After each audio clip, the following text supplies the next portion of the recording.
Welcome everyone to the latest webinar from Medicus IT. Today you are joining Cause and Impact, a case study review of an actual cyber attack crime scene. So today we have brought together 4 industry experts to discuss this real case study of a healthcare practice that was impacted by what we call a triple threat extortion, including ransomware. Don't worry, by the end of this webinar, you will understand what that means.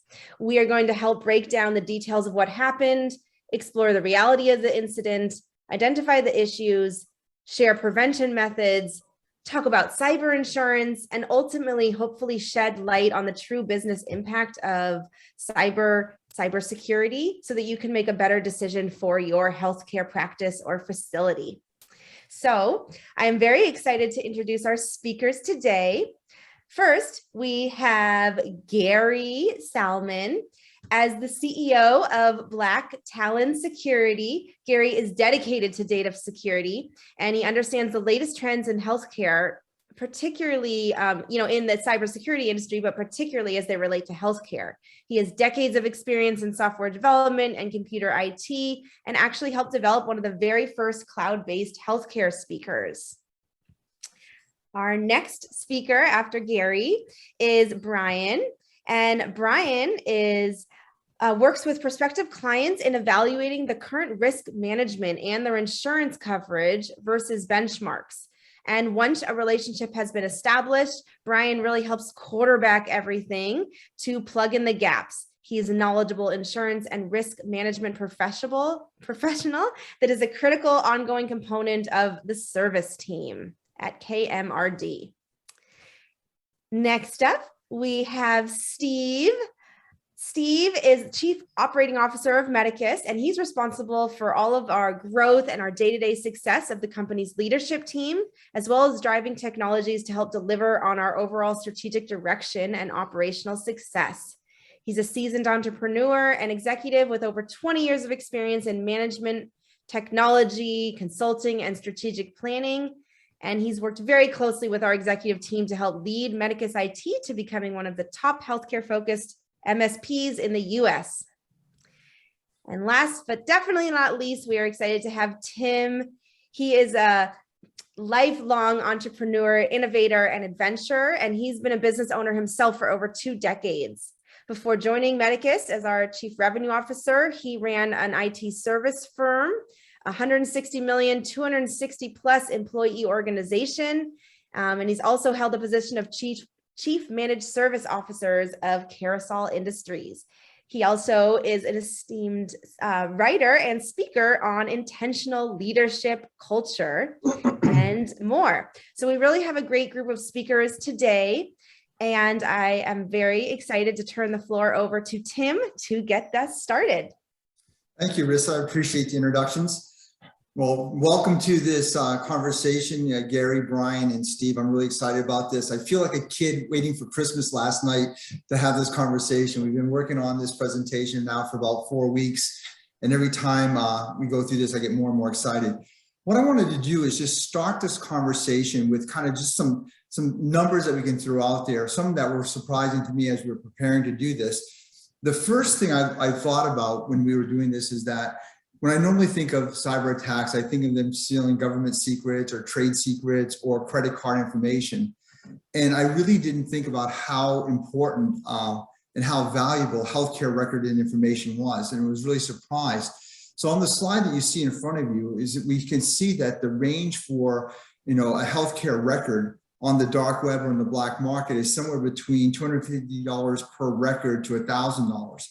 And that's much higher than I thought it would be. So Steve, why do you think the information is so valuable in these dark markets? And Yeah, thanks, Tim. So great to be here today. Like Tim, I'm really excited to have a conversation about this topic. It's affecting lots and lots of people. So I look forward to presenting, sharing some thoughts, some experiences, and getting to the Q&A at the end, because I'd love to interact with the rest of you. So yeah, Tim, the cost of the record on the dark web for healthcare is worth a lot because there's a lot of information there, right? When you think about a typical financial breach, right? When credit card number gets stolen, really what the bad actors are getting is a credit card number and maybe your name, right? And so the credit card companies have gotten really good at shutting that type of fraud down, or that breach down, right? They just kill the credit card number. You know, when you get the medical record, right, there is a ton of personal identifiable information there, right? And with that information, I can create false identities. I can commit some healthcare fraud. I can obtain illegal, prescriptions legally, or I can get medical equipment. I can even create tax fraud, right? Because I have so much information because that's in the patient record.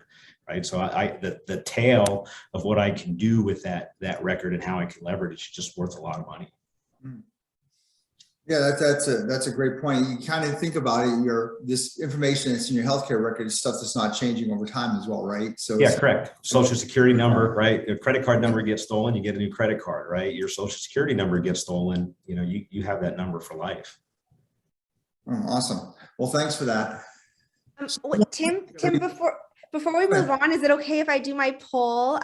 Please, yes. Almost forgot, but just before everyone gets started, if you guys don't mind, we have a great poll here that just to help understand who we are speaking with today. So up on the screen here, a poll should have just popped up and a few questions. Would love your feedback. So first, just how did you find this webinar, which is just a helpful question for us. This is all anonymous, by the way. Second, has your practice ever experienced a data breach? It would be great to know if you guys have gone through this or if you're just here to prevent that from happening. How long do you think a medical practice would be down in a single data breach?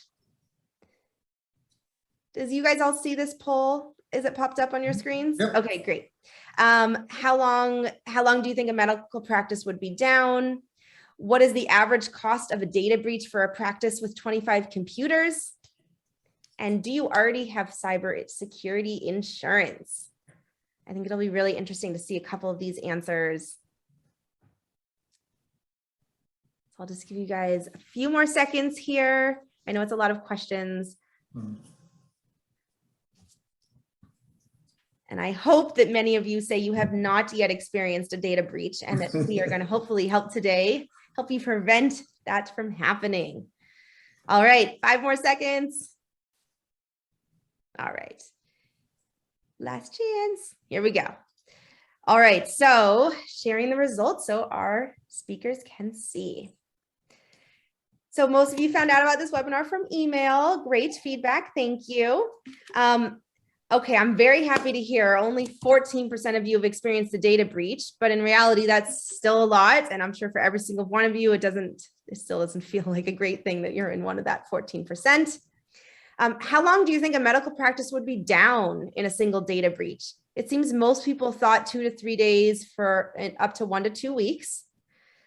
What's the average cost of a data breach? Most of you are thinking it's $250,000. So maybe you've been to one of these cybersecurity webinars before. Do you already have cyber security insurance? It looks like most of you do, and then many of you that are in process of doing it. So thank you so much for answering those questions. I hope that leads to a better conversation as we go through the rest of this webinar. Awesome. Well, thank you.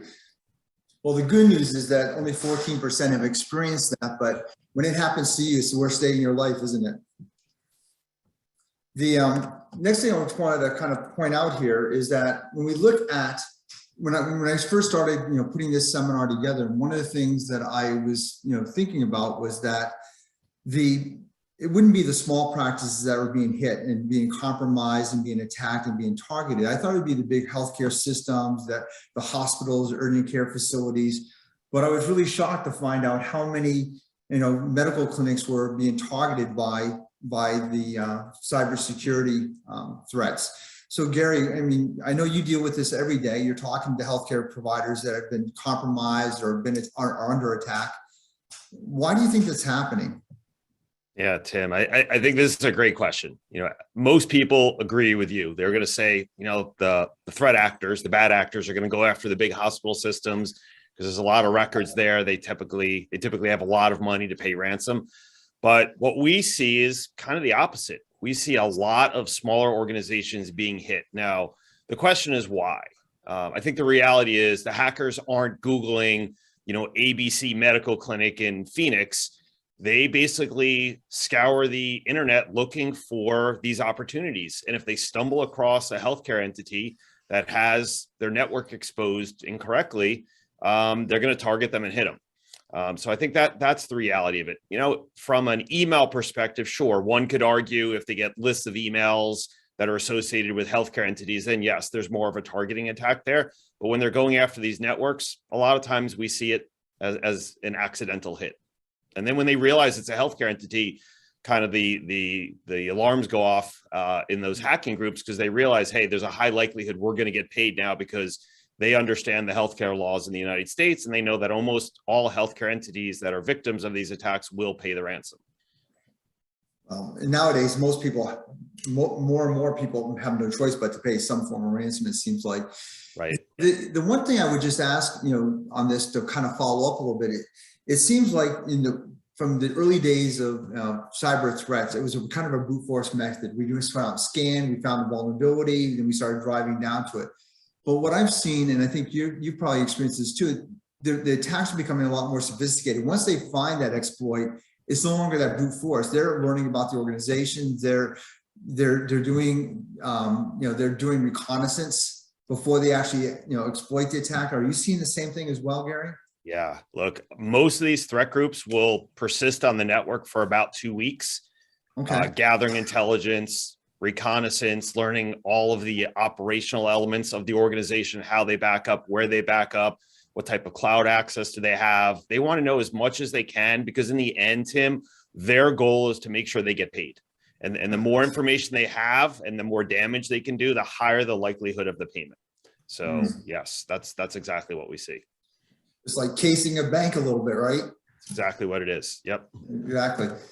So the other thing I thought was strange, strange as I was going through this, the amount of actual data leak that happens with a compromise. I know that when we're looking at here, 72% thereabouts is what people are reporting that data was compromised, was taken off the network, and there's 15% is unknown what happened with that. So this number could be much higher of data that's actually being taken from these institutions and actually shared out on the dark web.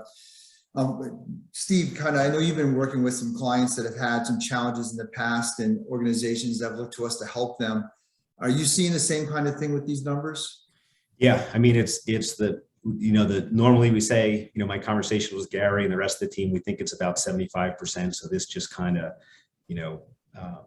tells that story. And I think it's, as Gary's going to go through the scenario that we're chatting about today, the practice that was hit, we talk about triple threat, right? And the triple threat, a lot of that has to do with the exfiltration of data, right? Because once they get the data, they have much greater opportunity to get you to pay. So it's not just, hey, we're going to encrypt your data anymore. It's we got to get the data in order to increase the likelihood of getting paid for the actual event. But also, we talked about in the first slide, right? If you have the data and it was leaked, it's worth a lot more money than just the ransomware against the practice itself.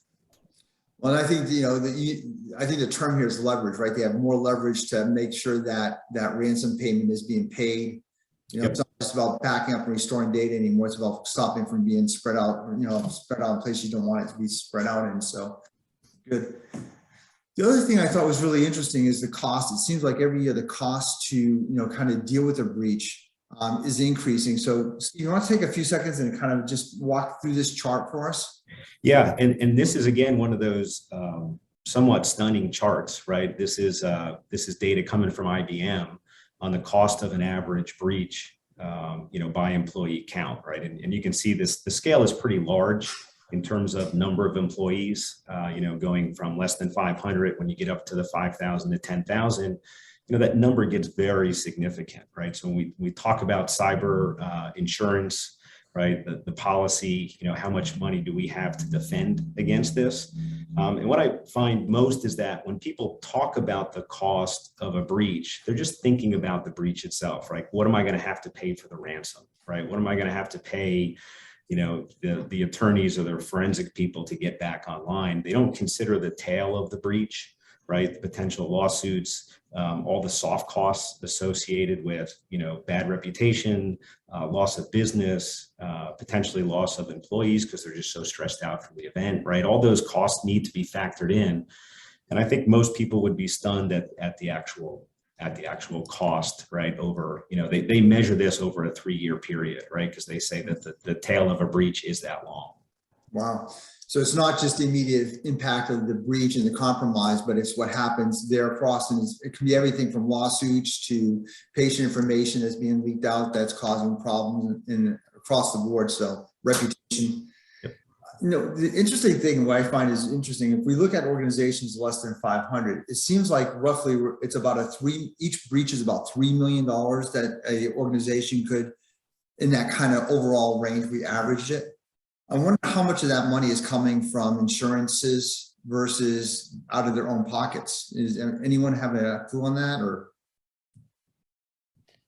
I mean, I can chip in. I'm sure Brian has some feedback as well. It's all over the map. We deal with healthcare entities that have literally no insurance, multi-million-dollar operations that have no insurance. We deal with healthcare entities that have a couple $1 million policies, and then kind of everything in between. I would say for most of the smaller healthcare entities, we're seeing around $1 million. Brian, I don't know what you're seeing, but and they're also starting to ramp up in terms of increasing their insurance policies. But I'll pass it off to Brian. Yeah, it's appetite, it's risk appetite, and what you're willing to take. I would say for small to mid-sized companies, I'm typically seeing $1 million to $3 million. Because quite frankly, after that, it becomes very, very costly. I do have one account recently that had $5 million in limits, but it's an expensive policy. Yeah, wow, it's scary when you start to look at those numbers in that perspective. So what we want to do now is that we want to jump into kind of the case study we want to look at. And as we were preparing for this, we were looking at probably 5 to 10 different examples of people that have been compromised that we've been involved with in one of our 3 organizations that are represented here. And as we were going through this, it felt like we were doing forensic files. So we kind of wanted to explore this almost in that style. So the case that we have, I want to talk about the victim here. Names have been changed to protect the innocents, but the victim itself is a multi-provider healthcare facility and surgical center. And the scene, just to kind of set the stage so we know kind of the numbers that we're talking about, the scene had about 75 workstations, about 12 servers. So it's not a huge practice. They're hosted, their electronic medical record system and software is hosted on-site, on-premise. And they had an on-premise email server. And they had managed about 44,000 patient records. So what we want to do is talk about what happened before the breach. And I'm going to have Steve kind of introduce kind of where it was before the breach occurred. And then we'll talk about what happens when the breach was executed. So Steve? Yep, great. Thanks, Tim. So, we chose this client because, we thought they're a good representation of a company that wasn't what I'll call complacent. Right. We do have run into people who, their approach to cyber is, hey, I'll just get a cyber policy and whatever happens, happens. Right. This was a practice that was, pretty mature for their size, took it seriously. They were representative of a typical practice that's, going through COVID and having some financial challenges. So, of course, they were concerned about cost and balancing that balance act between what they invest to protect their practice, versus what they spend. So we thought it was a good case study because, some people when they get attacked and you look at the history, you say, well, they kind of earned it. This practice is kind of in the middle, and I think representative of a lot of healthcare practices that are out there today. So when we look at this practice, they dotted their I's and crossed their T's in terms of taking HIPAA. They took it seriously. They performed their annual risk assessments. They had current policies that they reviewed every year. They did have general liability insurance. They had $1 million of cyber insurance. But they also had, as I said earlier, they were concerned about cost. They had a history of riding out, their technology investments as long as they could. In terms of technology deployed, they did have antivirus and what we call EDR, endpoint detection and response. They had their laptop encryption. They had spam filters. They were using the VPN. They had regular patching in place. And they had cyber training program for their end users, right? So when we talk about preparing for something like this, we talk about, people, process, technology. And in this instance, right, they had their people trained, right? They took it seriously. They had processes in place, to prepare the practice in terms of policies and procedures. And also within process, they had a process for what to do in event of a breach in terms of going to a manual process, right? What happens when the EMR goes down and now I'm stuck in a manual mode? They had a process for that. And some of the technology that they didn't have deployed, right? They did not have multi-factor authentication. They were not doing dark web monitoring. They did not have SIM and SOC, file monitoring, or end user password vaulting. So that's kind of, Tim, a rough summary of where the practice was at, before the incident occurred to them. So it sounds like this practice was trying to do all the right things. Yeah. And they knew that they were deficient in some areas and they were working towards resolving those. Do you think that this was a strategic part of their business plan, or were they just reacting and responding to as things came up? Or was this a serious part of what they're doing? No, I think this was, the practice was strategic in terms of, that where they were going with their business, right? We talk about helping practices in terms of their ability to run, grow, or transform, right? This practice understood that. They had strategic plans in place. As I said, they were fighting some other, financial challenges. So, they could not, from their perspective, implement all the security technology that came as recommended. And there's, two factors to that, not just financial, but also sometimes there's an impact to the providers, right? There's this perceived perception, if we go a little too hard on security, how's that going to impact workflow? But there was, they didn't have their head in the sand. They were engaged in having conversations about this. So Gary, do you see that's the case, that a lot of clients that are, facing breaches and, being compromised, do you feel that they're doing the right things in many cases, or it's gotten more mature where people are trying to do the right things? I think you have a combination of both. I think you have practices that are still operating the same way they operated in 2017, 2018, maybe even have the same technology in place. I know it sounds crazy, but we see that, 5-6-year-old devices. I also believe that there's this mindset of, we're small to medium. What are the odds we're going to get hit? So why should we spend money on this, meaning security technology? So I think there's a good chunk of that.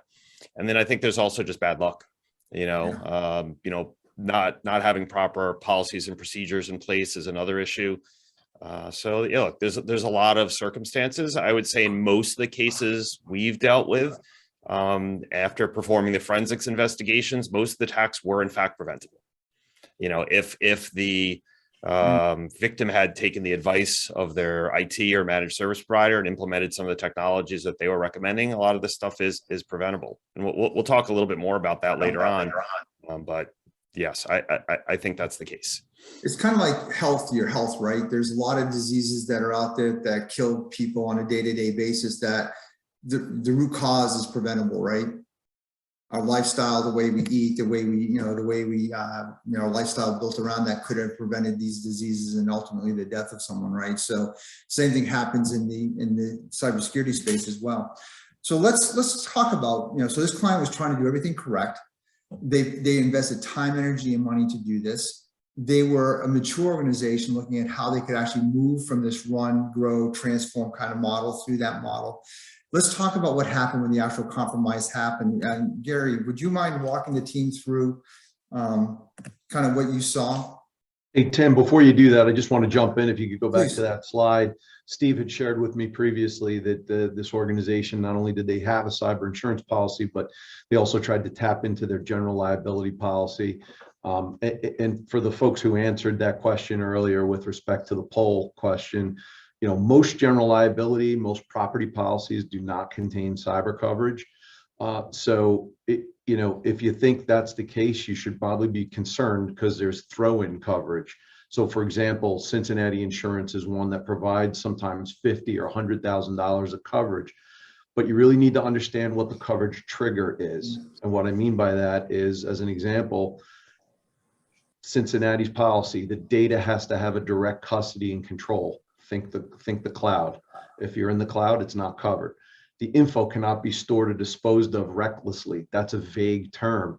Think about when you have the claim, you got to try to trigger that policy. Is somebody going to come back and say you disposed of or stored that information recklessly? It only covers reputation repair and not loss of revenue from brand harm, or no post-remedial breach services. These are all things as an example of that inexpensive $500, $600, $50,000, $100,000 throw-in policy that is not going to help you when you have a breach. So just be aware of that. Yeah, that's a good point. So I think just, kind of looking at this, it's not just about having the insurances in place, really knowing what's covered and what's not covered in is really, really important part of the process. Right. Do you agree with that, Brian? That's right. And Brian, I also want to share with you some of the experiences we've seen. We've seen victims with, say, $250,000, $500,000 worth of coverage, but when you look at what is actually covered, a majority of that money goes towards patient notification, right? It doesn't go to the cleanup of the event, right? The paying of the ransom, the forensics costs, the downtime. So a lot of healthcare entities are like, well, I have a $500,000 policy, but they actually don't know what's in it. And I think that's, to your point, everyone on this call needs to really understand that, before they get into a situation and think they have a $500,000, the ransom ends up being $600,000-$700,000, and you only have $10,000 that goes towards the ransom payment. That's going to hurt. A lot of times you get what you pay for. So just keep that in the back of your minds when you're, in the process of purchasing insurance. If it sounds too good to be true, it probably is. Yeah. Absolutely. You don't want to find out after the breach that you're not where you thought you were. So Gary, why don't you kind of walk through this and let's kind of talk about what happened with this particular case. Sure. And this is very similar to most attacks, right? The methodologies that the threat actors are using are often similar. The big differential is how do they initially gain access? And as we discussed, it's either through scanning the network and finding a vulnerability in the technology, or through the people. So in this case, this part is a little abnormal. Typically, we see the entry point off hours, but in this case, it was during business hours. A lot of times the threat actors will work on the networks late into the evening, Saturdays and Sundays, because they know there's less of a likelihood they're going to be detected. But the breach did occur during normal business hours. So we'll discuss that in a little bit more detail when we get into the forensics. In many cases, but not all, there are alerts that can go off at the managed service provider or at the IT company, whatever you want to however you want to reference them. But I will tell you, in a lot of cases, there are no indicators. Right? It depends on the quality of the managed service provider and the tools that they've deployed in the environment. In this case, for Medicus, they had some tools that were starting to alert that, hey, maybe something's going on here. But I will tell you that probably out of the hundreds of cases we've done, very few times are there any alerts that the network is under attack. Typically, the victim knows they've been hit after it's all over, right? They go to their computers and they see the ransomware on their screen. So, the alerts were going off. Once the alerts go off, you have to take immediate action, right? Many times the threat actors will know that they've been detected. Why? It's pretty easy. They'll see IT folks logging into machines. They'll start IT folks will start trying to cut off access, and literally it's a battle, right? It's cybersecurity, folks, IT folks battling the hackers literally in real time. It's almost like a war. So they're alerted that things are going on, and sometimes they may escalate their attack, right? They may make it go a little faster, per se.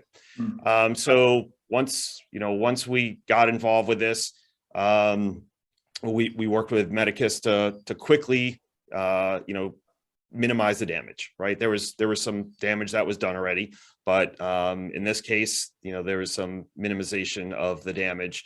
And then once that occurs, you have to start doing forensics, right? So what we're really talking about here is start analyzing the crime scene. Think of it as a detective or someone from the FBI going into a crime scene and saying, hey, let's start gathering as much information about this attack as quickly as possible so we understand what's going on here, right? Understand that as a healthcare entity, you have pretty stringent laws that you're going to need to follow, both at the state and federal levels.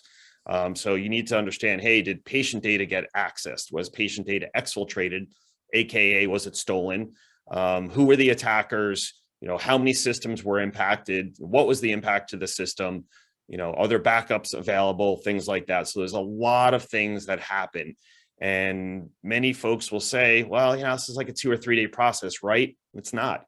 Regardless of whether you have 10 computers or 10,000, it's a long process to get through these types of events. In this case, this healthcare entity was hit by a threat group known as Hello Kitty. There's dozens of different types of threat groups out there. New ones pop up every couple of weeks, but their methodologies, their the types of attacks they execute are very similar. Most of them are stealing all the data, and then once the data is removed from the network, then they will encrypt all of the data. Right? They don't want to encrypt the data first because then at that point, everyone knows the attack's going on. So typically the final indicator of the event is kind of the skull and crossbones on your screen indicating you've been a victim. In this case, this was known as the, kind of a triple threat extortion. So typically in a triple threat, we see a couple different methodologies. One is obviously the encryption of the data. That's kind of old school, right? That was where ransomware started. They would just encrypt the data, the hackers would walk away and wait for you to pay. Then they were realizing, well, businesses are getting really good at backing up their data, and maybe we can't always get to the backup. So let's steal the data, especially if it's protected information, personally identifiable information, or electronic protected health information. So they'll steal all the data. And then what they do is if the healthcare entity refuses to pay, they'll start posting the data on the dark web. And then they'll send a link back to the victim and say, hey, you don't believe us? You think we're messing around? Hit this link on the dark web and you'll see your patient records posted, right? Maybe anywhere from 1% to 10% of the data gets posted. So as the victim, you'll go to that dark website, usually with the help of a cyber company, and they'll say, hey, are these your patient records? And the doctors, the administrators, the executives are going to look at that and be like, yeah, those are our patients. And everyone can see them. And I will tell you, some of this data that gets posted, there'll be tens or hundreds of thousands of people that comb through that data. So it's no joke what's going on right now. And as a healthcare entity, you can't afford to have that data posted. So that's part of the triple threat. And then they can also start notifying patients, employees, hey, we hacked ABC Medical Clinic, tell your boss to pay us. Or patient, we have photographs and x-rays on you. If you don't pay us $5,000, we're going to publish these records. So you got to think through this whole process. This is not like it was years ago. This is, a really ramped up environment. So in the end, it was determined that a user had their account compromised. Now, accounts can be compromised in a multitude of ways. An employee could have fallen victim to a phishing or spear phishing email and literally punched in their username and password to the network. It's that simple. And unfortunately, we see a lot of this. We see a lot of networks breached and we see a lot of email systems breached. And once you give up your credentials, if you don't have certain technology in place to block that, like multi-factor authentication that Steve spoke about before, or two-factor, they're going to get into your network. Exploitation of vulnerabilities, right? That's a huge problem right now where hackers will scan your network. VPNs can potentially have vulnerabilities. Firewalls have vulnerabilities. Any type of server that's exposed can have vulnerability, software, et cetera. And hackers will sit there and either pick away at the vulnerability individually or combine it with the use of credentials. So in this case, they did have recoverable backups. So, kudos to you folks for having viable backups, because in many cases, the backups are not viable. The hackers will surveil the network, get reconnaissance on it, get into the backup systems and destroy or encrypt the backups as well. So we always tell practices, you can't be 100% reliant on backups, because even if you do have a viable backup, most likely, we saw the slide, 72% of the data is stolen anyway. So So, they did have backups available, and that does facilitate recovery and helps that process go down from maybe 2 weeks to, 9-10 days. But in the end, it's still tough on the organization. And then in this case, like almost every healthcare entity, they had to pay the ransom. So think about that. Tim kind of mentioned this before. Hey, we had their backups for them, but the attorneys and the practice made a decision to pay the hackers in order to make sure the data is not published. That's what it's all about, right? And the hackers know this. And that's the key here is, hey, what do we need to do as a healthcare organization to prevent our data from being accessed and stolen? That's the bottom line here. And a lot of these technologies that are available can actually stop this. Keep in mind, nothing's 100%.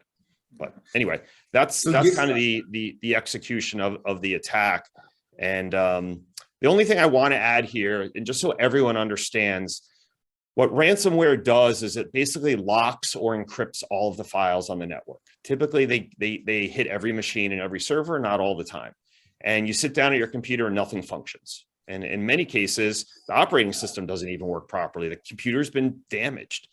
And the only way you get your data back is either restore it from backups or you're going to have to pay, right? There's no magic pink, unicorn that flies in that starts decrypting your data, right? The government doesn't typically have any type of tools, right? You can't call the FBI and be like, hey, I got hit by ransomware. Can you send an agent over to decrypt all this? It doesn't exist.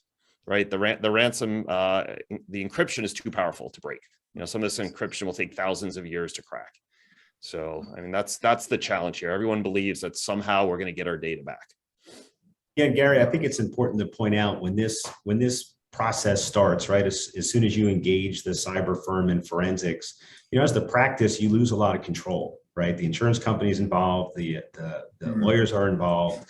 And you're kind of sitting in the back seat at that point, right? So even if your IT department has the ability to just go ahead and restore, right, and recover, the lawyers and the forensics are going to slow you down, right? Because the last thing they want is a quick restore when they don't know what happened, and we're going to have a rinse and repeat. So even though from a technical perspective, you may be able to get things back quicker, you're going to have people putting the brakes on you until there's clarity in terms of what happened and ensuring that it won't happen again, which also delays the recovery process. Yeah. The good news, right, though, I think, Steve, to this is that if I have done the right things from an IT perspective, when I am able to recover, I'm able to recover quicker. Yep. Right? It may take something that's 2 weeks or longer down to 9-10 days, but it's still down for a considerable period of time. But it sounds like what I'm hearing here is that it doesn't eliminate the fact you may have to pay a ransom. You can have all the backups you want, perfect and restore, but they're going to find a way to get a ransom out of you for one way or another, right? Yep. That's right. They want to get paid, and they're going to do everything they can through various extortion methods.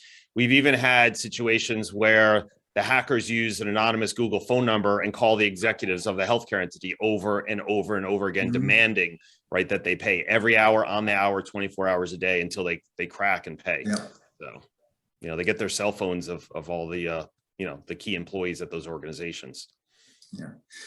The other thing too that I'm seeing right now, it seems like 2 years ago, 3 years ago, 4 years ago with ransom, they would negotiate with you on the price. They'd start with a high price and they would negotiate down. Are you seeing that still happening, or is it really they're coming in and they now have all this stuff? It's kind of hard and fast the way it works.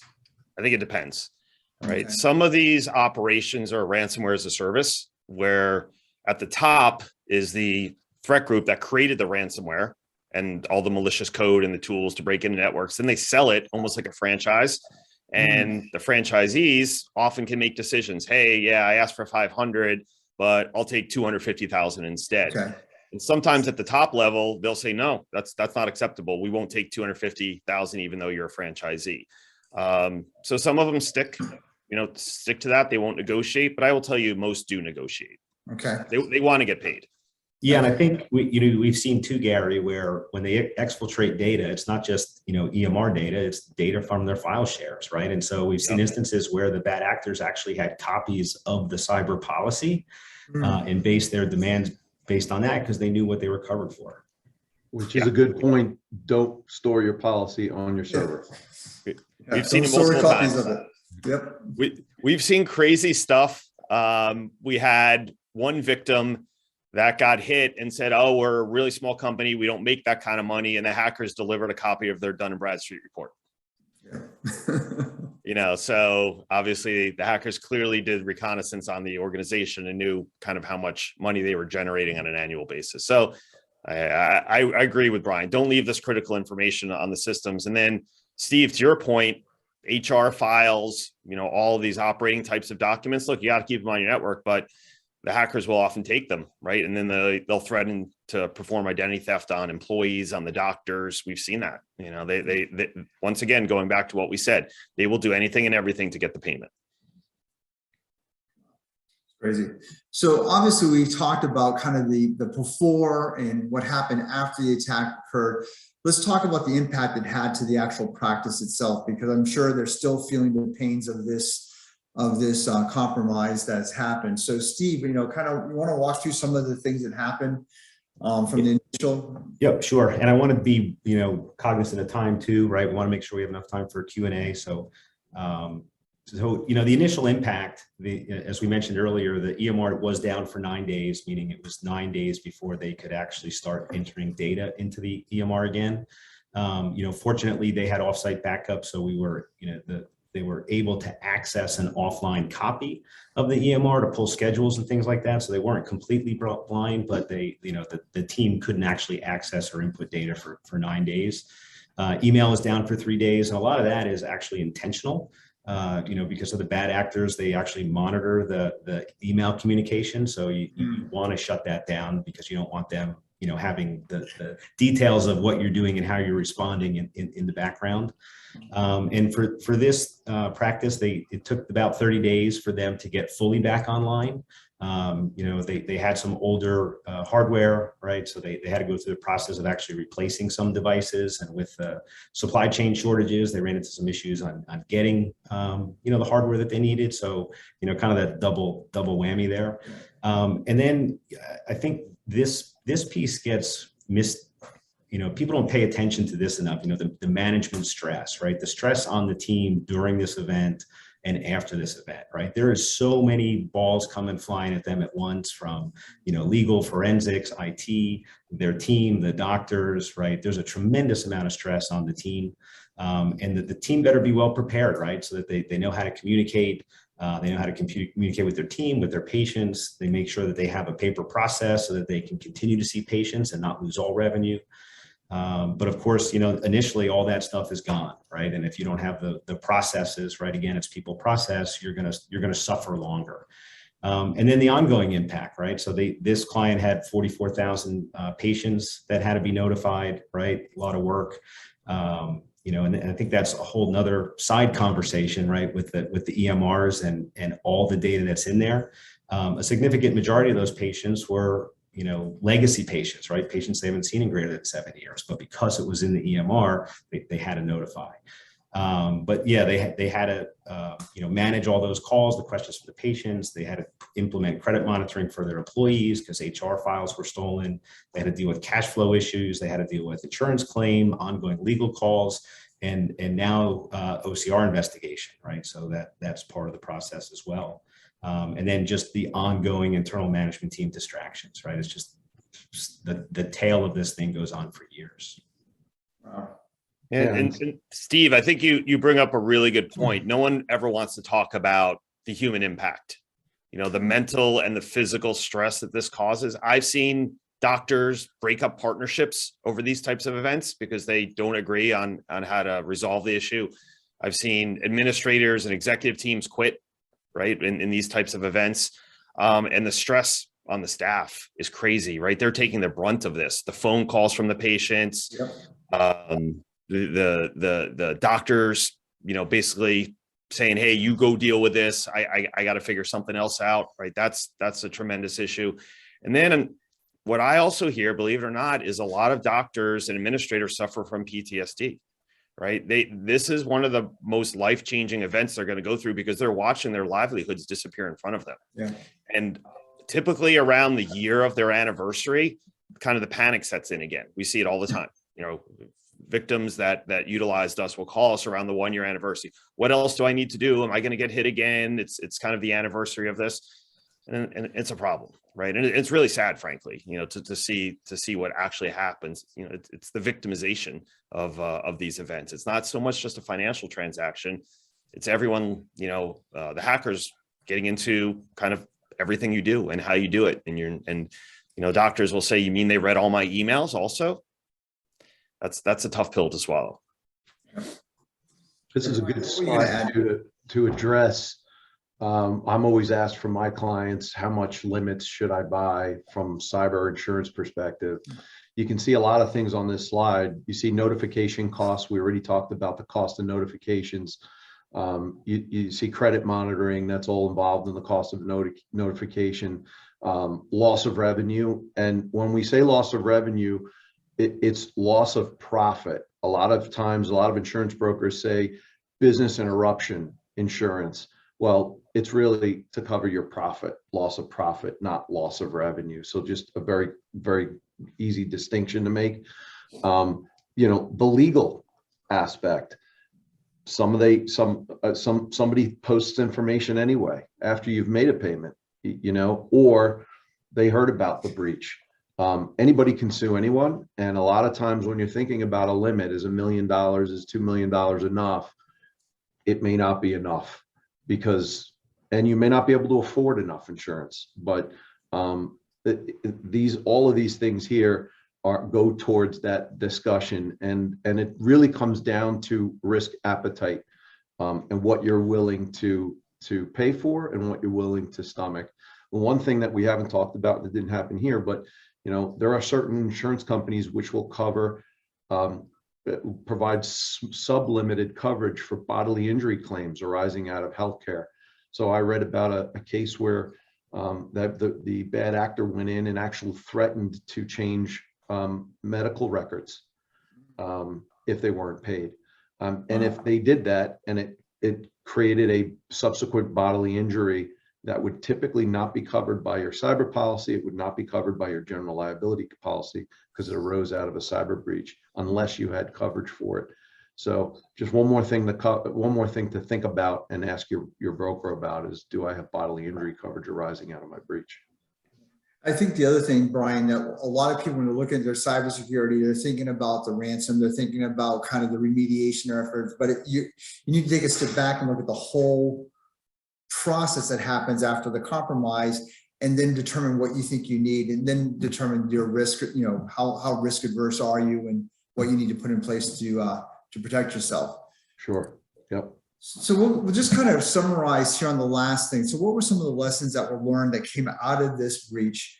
Steve, why don't you take the lead on this and kind of just talk through what some of the lessons were learned and what we want our audience to take away from this? Yeah, and this is, lessons learned / shared, right? Because I think as we said up front, the practice did have some of these things in place.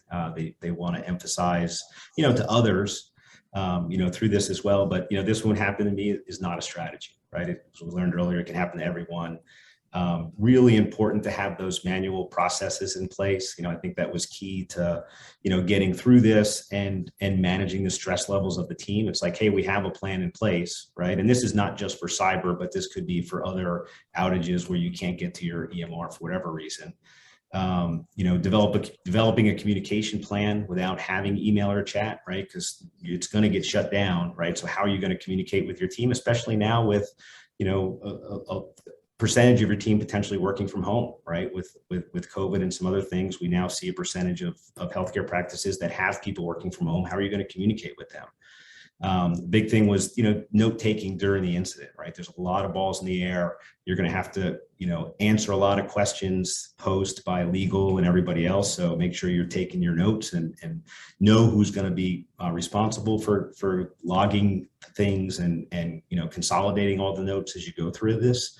Obviously, reviewing your insurance annually with qualified people, right? Have a major discussion about it. And then, the this is an ongoing risk, right? And understanding, your attack surface as a practice, right? What can be attacked? We're seeing a lot more of Internet of Things, a lot more devices, right? And mitigating risks. It's changing almost on a monthly basis, right? So you can't create a plan and assume that it's going to be fine for the next few years, right? It's got to be ongoing. And then, make sure you've got your policies, procedures, risk assessments, right? It's critical to managing the OCR response, right? Because at the end of this, as if it wasn't bad enough, now you got the OCR, in your business, asking all these questions and making sure you did what you were supposed to do. See, just so the audience understands, OCR is the Office for Civil Rights, right? When these patient records get compromised, it's a civil rights violation against the patients. Yeah. Yeah. So what we'll do, I'm gonna turn the microphone back over to Rissa. Thank you so much. So we have a little bit of time for some question and answer. Let's get through these last few slides quickly. So connect with us. Medicus IT is absolutely here to help. We can connect you with any of our esteemed speakers today as well. So please take a screenshot right now so we can move on to the next slide. All right. Next up, I want you all to please save the date, May 10th. We have another great webinar coming up. It's called Beyond the Doctor, How Patient Experience is Enhanced by Technology. And we have some amazing speakers. So please save the date, May 10th, 12:30 p.m. East Coast time. All right. So let's get into some question and answer.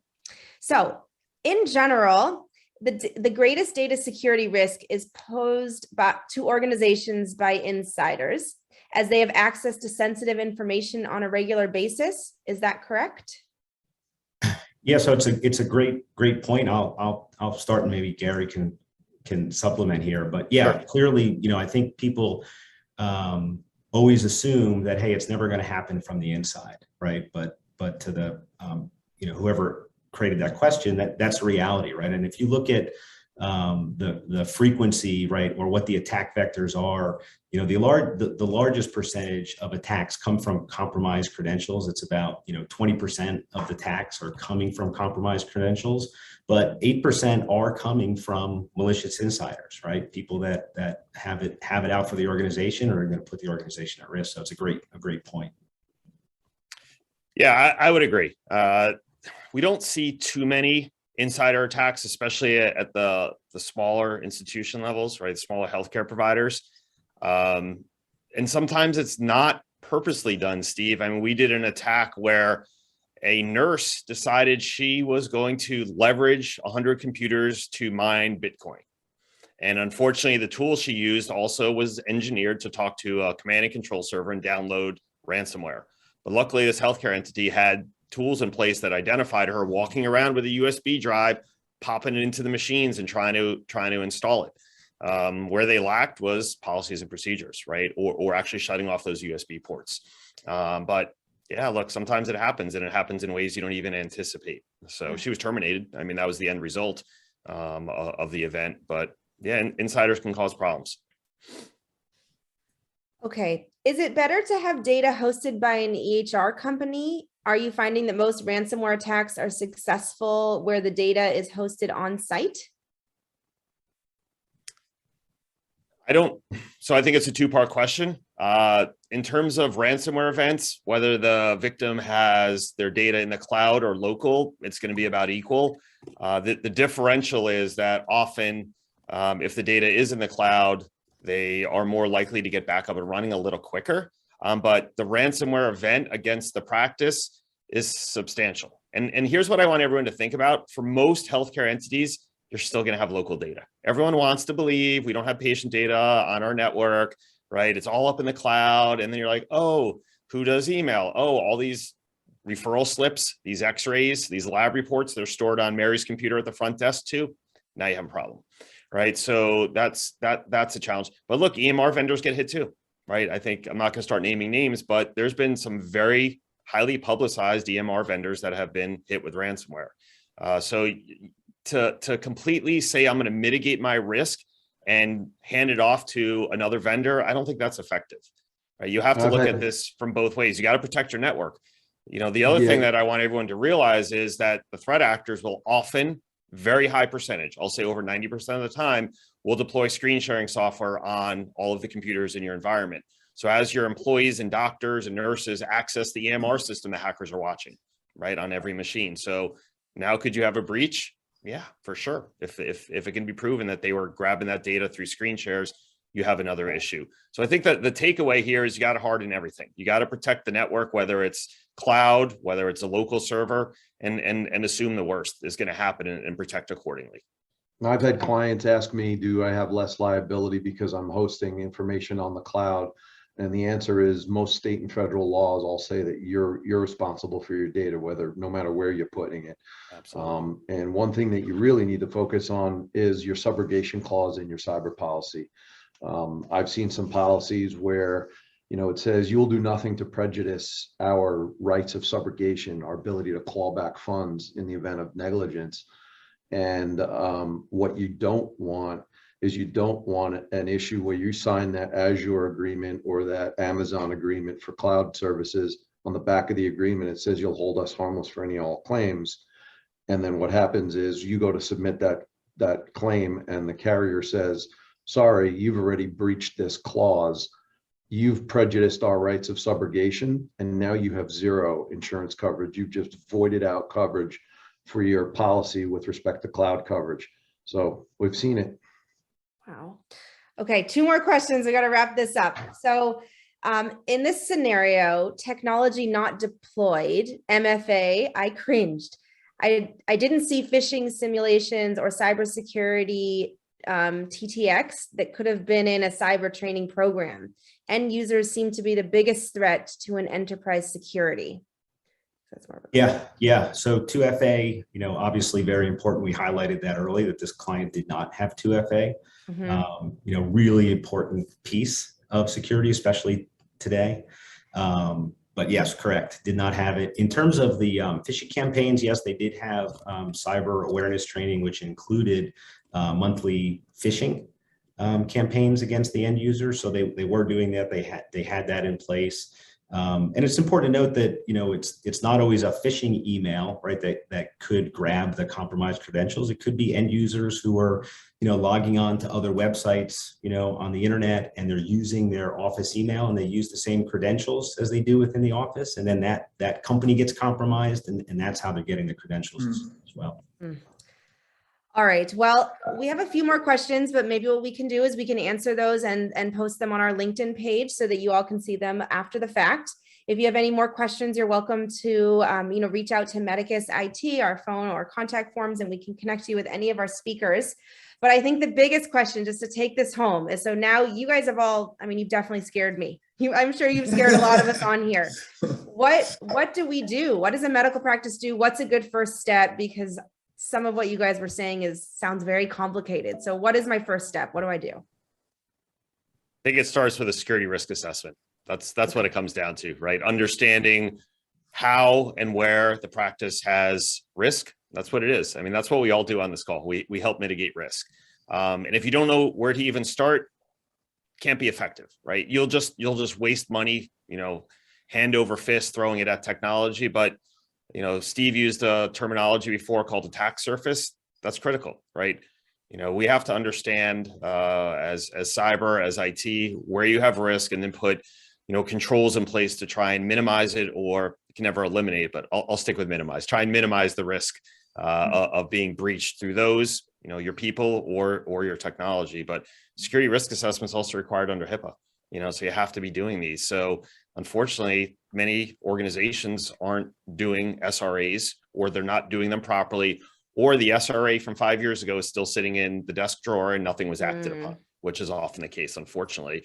And they put their own selves at risk. Maybe the risk was identified and they didn't action on it. So, I'm sorry, Tim. No, I would say the other thing I would add to that too, right, is the fact that this attack surface is growing every single day, right? So that 5 years, that SRA from 5 years ago does not really apply today. Even if you have it, it's not relevant. It's going to expand and change. So you got to be current with that and constantly thinking about the risks of the organization and adjusting as needed. Brian, what are you going to add? And from my perspective, get an independent review of your insurance policy if you have one. You should have an annual independent review. When I say independent, not your brother-in-law who places your insurance, not your broker who you've known for 20 years and go for beers with on Friday. You should have an independent review of the program. There is no standard cyber insurance policy. It is 100% customizable, and should fit your needs. Tim, I think you said something really important that I want to reiterate here is, because of the dynamic nature of these attacks, even tests that were performed a couple months ago are probably stale at this point. That's absolutely every day, right? There's 30 to 50 new vulnerabilities coming out. Okay. Well, thank you guys all so much for your time today. This was extremely informative. I really hope it provides some of the people that tuned in here some directions and next steps, and hopefully we can help prevent or mitigate as much risk as possible. Medicus IT is always here to help, and we'd be happy to refer you to Black Talon Security or KMRD, for whatever resources you need. So thank you so much, and we look forward to seeing you all. Don't forget to save that date for May 10th at 12:30 p.m. Eastern or 9:30 a.m. Pacific for Beyond the Doctor, How Patient Experience is Enhanced by Technology. So thank you again, Tim, Gary, Steve, Brian, and everyone that tuned in. I hope you have a great rest of your afternoon. Thanks. Have a good day. Bye-bye.